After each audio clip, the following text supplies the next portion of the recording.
যারা ব্যবসায়ী আছেন সেই ব্যবসায়ীদের তাদের ব্যবসা বন্ধ হওয়ার উপক্রম। আমাদের পোশাক শিল্প থেকে শুরু করে সকল শিল্পে এর প্রভাব পড়ে গেছে। তারা পর্যাপ্ত গ্যাস পাচ্ছে না, হাজার হাজার কোটি টাকার বিনিয়োগ করে আছে, নতুন কোনো গ্যাস সংযোগ দেওয়া যাচ্ছে না। আর ঠিক সেই সময় আমরা দেখলাম সরকার এইরকম সময়ে তারা G2G প্রকল্প তারা করেছে, একটা চুক্তি করেছে আমেরিকার সাথে। এই সংকটকে কাজে লাগে তারা আমেরিকার সাথে চুক্তি করেছে সেই এলএনজির জন্য, যে এলএনজি যদি আমেরিকার সাথে যদি এলএনজি চুক্তি করে তাদের কাছ থেকে যদি আমরা এলএনজি কিনি তাহলে হয়তো এই সমস্যার সমাধান হবে।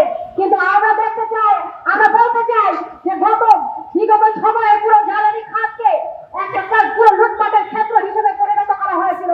আমরা বলতে চাই জ্বালানি খাতকে আমাদের যে দেশীয় যে শিল্প যে কাঠামো সেগুলোকে ধ্বংস করার জন্য আমরা দেখতে চাই যে পেট্রোবাংলা থেকে শুরু করে তাদের যে সক্ষমতা বৃদ্ধি সেটার জন্য সরকারের কোনো ভ্রুক্ষেপ নাই।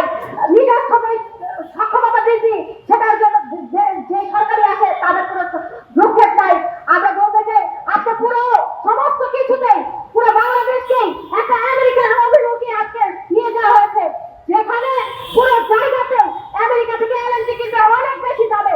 আমরা বলতে চাই ঠিক একইভাবে প্রত্যেকটা খাতে আপনারা হচ্ছে অতিরিক্ত দাম দিয়ে আমেরিকার কাছ থেকে জিনিসপত্র কেনা হচ্ছে। সবাই বন্ধুগণ, শুধু আরেকটা কথা বলে আমি আমার বক্তব্য শেষ করতে চাই। মহেশখালী টার্মিনালে দুর্ঘটনা হয়েছে, সেই দুর্ঘটনার আমরা একটা ছোট্ট দিয়ে কথা তদন্ত দেখতে চাই।